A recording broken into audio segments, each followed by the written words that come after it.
성전은 하나님과 사람이 만나는 곳입니다. 성전에서 하나님과 사람이 만날 때 하나님은 그분의 뜻을 계시하시고 사람은 하나님께 예배를 드립니다. 그래서 성전의 기본적인 기능을 계시와 예배로 요약할 수 있습니다. 성전이 제 기능을 하고 있는지 확인하고자 한다면 거기서 하나님의 뜻이 바로 계시되고 있는지, 그리고 참된 예배가 드려지고 있는지를 보면 될 것입니다.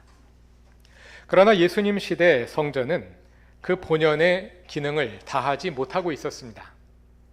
성전에서 많은 말들이 선포되고 있었을 것이나 그저 사람의 말일 뿐이었고, 제사가 계속되고 있었으나 그저 사람의 마음에 위안을 주는 종교의식일 뿐이었습니다. 하나님과 사람이 만나야 할 성전에 그저 사람들만 드글거리고 있었습니다. 예수께서 오셔서 그 성전을 바로잡으셨습니다.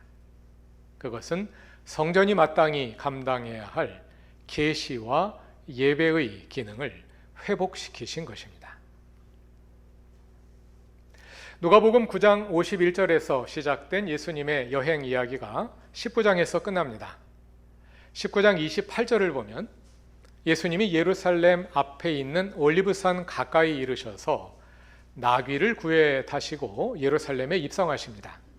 그리고 19장 45절을 보면 가장 먼저 성전으로 들어가서 장사하는 사람들을 내쫓으십니다. 예수님은 이렇게 성전을 개혁하신 후에 19장 46절에서 말씀하십니다. 다 같이 읽어보겠습니다. 그들에게 말씀하셨다. 성경에 기록하기를 내 집은 기도하는 집이 될 것이다 하였다. 그런데 너희는 그것을 강도들의 소굴로 만들어 버렸다. 성전이 기도하는 집이라는 말은 성전에서 하나님과 사람이 만난다는 뜻입니다. 그러나 거기 하나님은 안 계시고 그저 사람들만 모여서 강도짓을 하고 있었습니다. 그래서 예수님이 성전을 개혁하신 것인데요. 우리는 보통 예수님이 성전의 장사치들을 쫓아내신 그 사건을 가리켜 성전 개혁이라 부릅니다만, 사실은 그 후 누가복음 20장과 21장에 이어지는 내용 전체가 성전 개혁이라 할 수 있습니다. 그 전체 내용이 19장의 마지막 두 절인 47절과 48절에 요약되어 있습니다. 다 같이 읽어봅시다. 예수께서 날마다 성전에서 가르치셨다. 대제사장들과 율법학자들과 백성의 우두머리들이 예수를 없애버리려고 꾀하고 있었으나 어찌해야 할지 방도를 알지 못하였다. 백성이 모두 그의 말씀을 열심히 듣고 있었기 때문이다.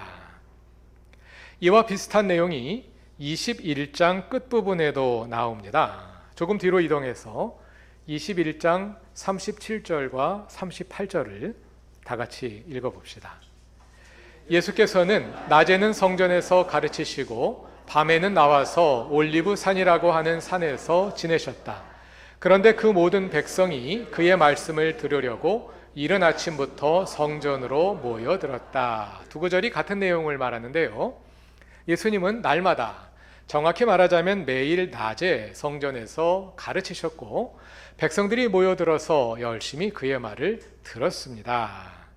그 내용이 20장과 21장에 담겨 있습니다. 다시 말해서 19장 47절, 48절과 21장 37, 38절은 그 사이에 있는 20장, 21장 전체를 요약한 내용인데요.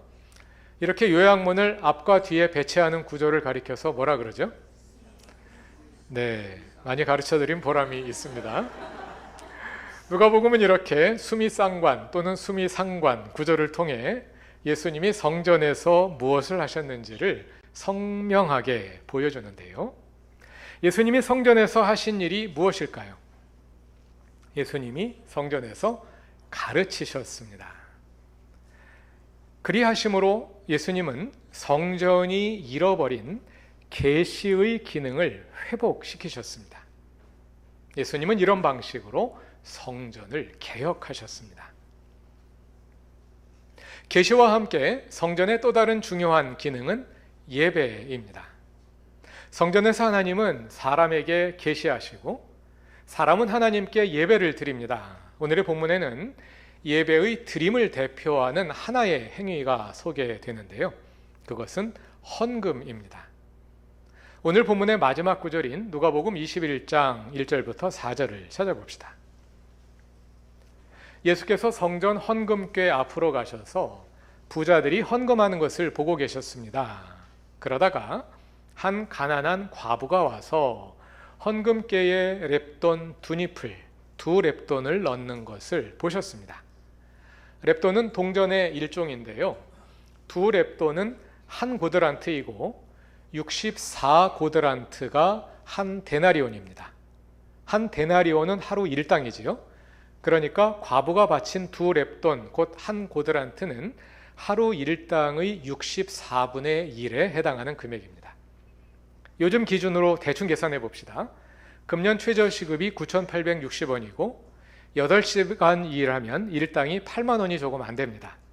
8만 원 나누기 64 하면 1,250원 정도가 나옵니다. 그러니까 과부가 바친 헌금은 1,250원 정도 되는 헌금을 드린 겁니다. 그 헌금을 보고 예수님이 뭐라고 말씀하셨을까요? 3절과 4절을 다 같이 읽어봅시다. 그래서 예수께서는 말씀하셨다. 내가 진정으로 너희에게 말한다. 이 가난한 과부가 누구보다도 더 많이 넣었다. 저 사람들은 다 넉넉한 가운데서 자기들의 헌금을 넣었지만 이 과부는 구차한 가운데서 가지고 있는 생활비 전부를 털어 넣었다. 이 과부는 구차한 가운데서 가지고 있는 생활비 전부를 털어 넣었습니다. 여기서 생활비로 번역된 헬라어 단어가 비오스인데요. 비오스는 여러 가지 의미를 가집니다. 가장 기본적인 의미는 생명입니다. 거기서 생명을 유지하는 데 필요한 생계수단이라는 의미가 파생되었습니다. 생명을 유지하는 데 필요한 모든 생계수단에 해당하는 돈을 주님께 바쳤다는 것은 곧 그녀의 생명을 주님께 드렸다는 뜻으로 이해할 수도 있겠습니다. 과부의 모습이 로마서 12장 1절에 나오는 삶의 예배를 떠올리게 하지 않습니까?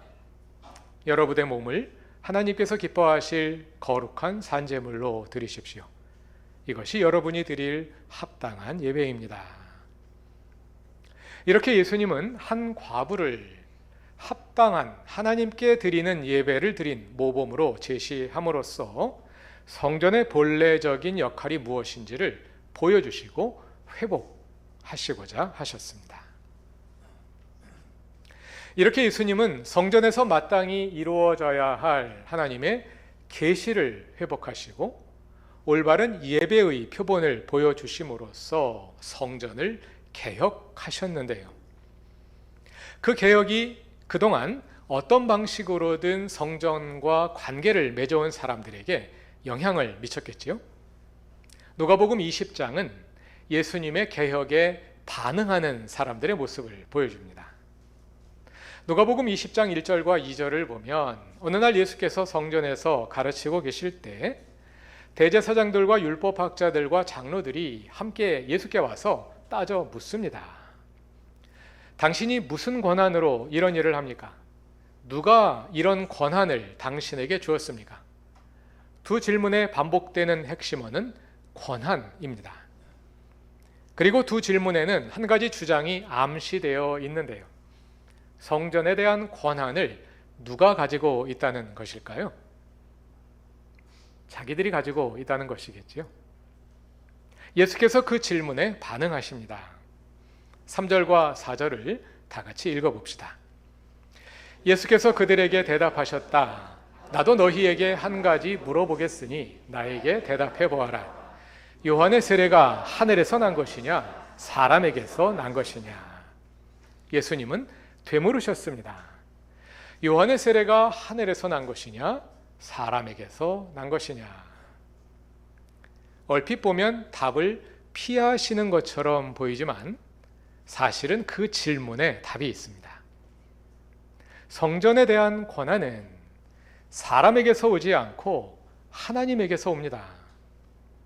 유대 지도자들은 성전에 대한 권한이 자기들에게 있다고 생각하지만 사실은 그렇지 않습니다. 성전은 하나님의 집이지 사람의 집이 아니기 때문입니다. 그러나 그들은 예수님의 질문에 담긴 의도를 이해하지 못합니다. 오히려 그들은 그 질문에 어떻게 답을 하느냐에 따라 나타날 정치적 파장에 대해서만 염려할 뿐입니다. 본문 5절과 6절을 다 같이 읽어봅시다. 그들은 자기들끼리 의논하면서 말하였다. 하늘에서 났다고 말하면 어찌하여 그를 믿지 않았느냐고 말할 것이요. 사람에게서 났다고 말하면 온 백성이 요한을 예언자로 믿고 있으니 그들이 우리를 돌로 칠 것이다. 이러한 정치적 판단에 따라 그들은 예수님의 질문에 답하기를 거부합니다. 예수님도 그들의 질문에 답하지 않겠다고 말씀하십니다. 그러나 예수님은 그동안의 공생의 전 사역을 통해 이미 그들의 사역에 답을 해 오셨습니다. 예수께서 말씀과 행동으로 선포하신 하나님 나라가 바로 그에 대한 답이었으니까요. 계속해서 예수님은 9절 이하에서 포도원 소작인의 비유를 말씀하시는데요. 예수님은 이 비유를 통해 유대 지도자들이 주장하는 그 권한, 성전에 대한 권한의 본질이 무엇인지를 보여주십니다. 어떤 사람이 포도원을 만들어서 농부들에게 세로 주고 오랫동안 먼 여행을 떠났습니다. 그러다가 포도를 거둘 때가 되어 농부들에게 소작세를 받기 위해 종들을 보냈습니다. 그러나 소작인들은 그 종을 때리고 빈손으로 돌려보냈습니다. 이런 일이 3번이나 반복되었습니다. 농부들의 완강하고 폭력적인 반응은 갈수록 더 심해졌습니다. 소작농들이 주인에게 소작세를 내는 것은 그 포도원이 자기들의 것이 아니라 주인의 것임을 인정하는 것입니다. 그러나 그들은 주인의 주 되심을 거부하고 포도원을 자기 것으로 사유화하고자 합니다. 농부들의 그러한 의도는 다음 장면에서 분명히 드러납니다. 3번이나 연거푸 종들을 보냈으나 농부들의 폭력적인 거부에 직면한 주인이 이번에는 아들을 보냅니다. 지난번에는 종들이라 거부했더라도 내 아들을 보내면 인정하겠지 하고 말입니다. 그들이 어떻게 반응했을까요? 14절을 다 같이 읽어봅시다. 그러나 농부들은 그를 보고서 서로 의논하며 말하였다. 이 사람은 상속자다. 그를 죽여버리자. 그래서 유산이 우리 차지가 되게 하자. 그리고 그들은 주인의 아들을 포도원 바깥으로 내쫓아 죽이고 말았습니다. 여기까지 비유를 말씀하신 후에 예수께서 15절에서 물으십니다. 그러니 포도원 주인이 그들을 어떻게 하겠느냐? 그리고 다시 대답하십니다. 주인이 와서 그들을 죽이고 포도원을 다른 사람들에게 줄 것이다.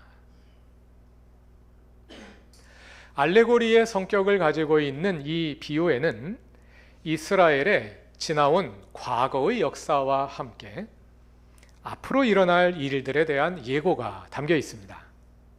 이 비유에서 주인은 하나님이시고 농부들은 유대 지도자들입니다.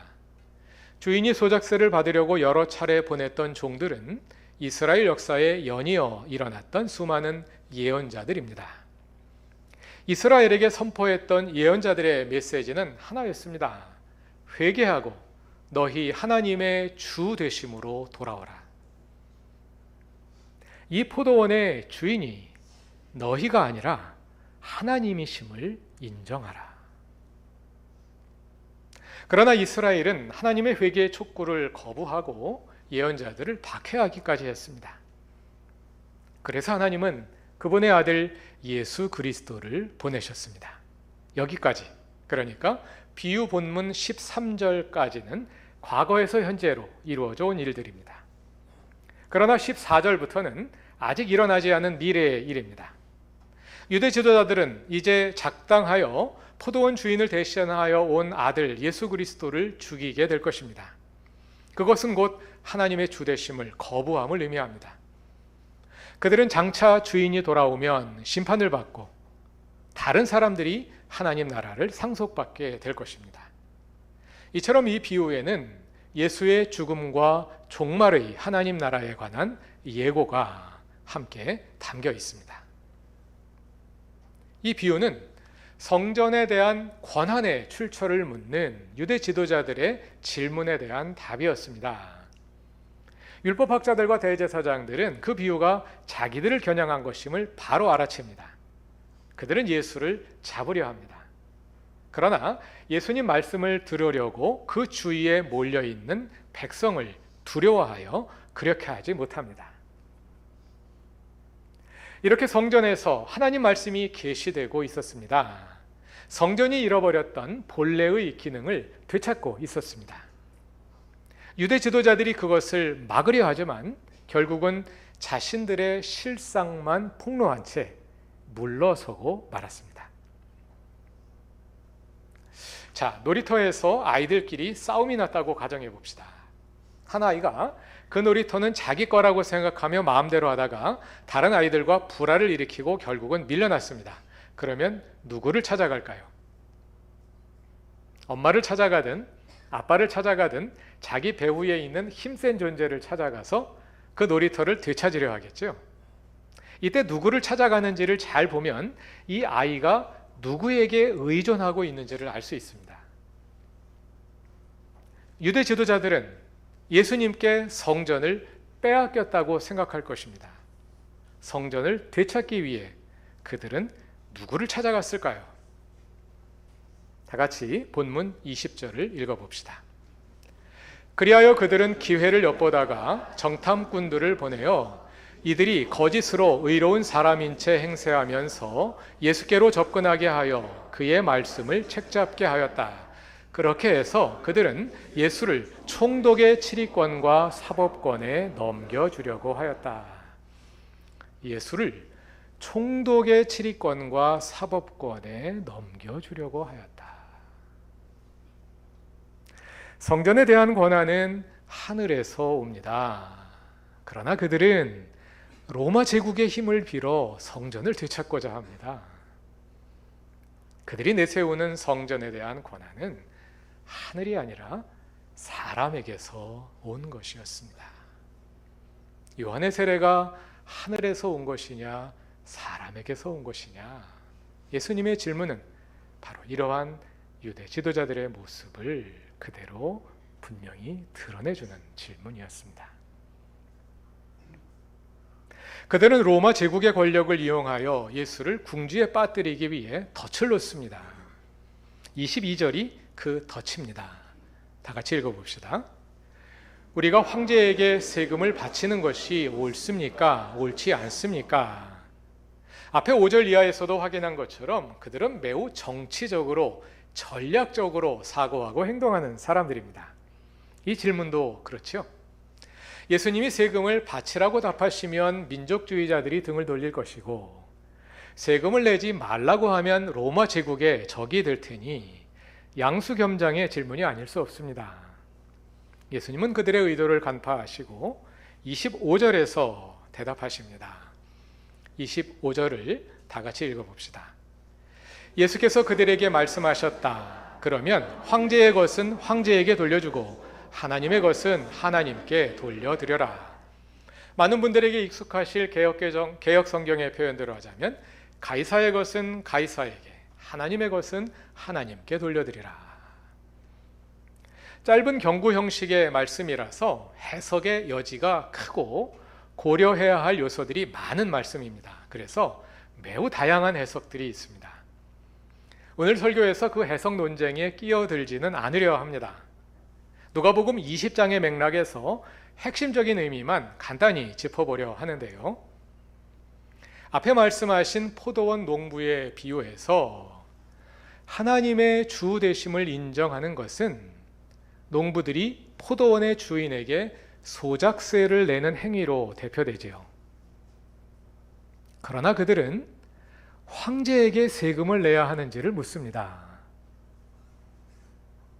그들의 관심에 하나님의 주되심은 없습니다. 오직 로마 황제의 주권이 그들의 관심사일 뿐입니다.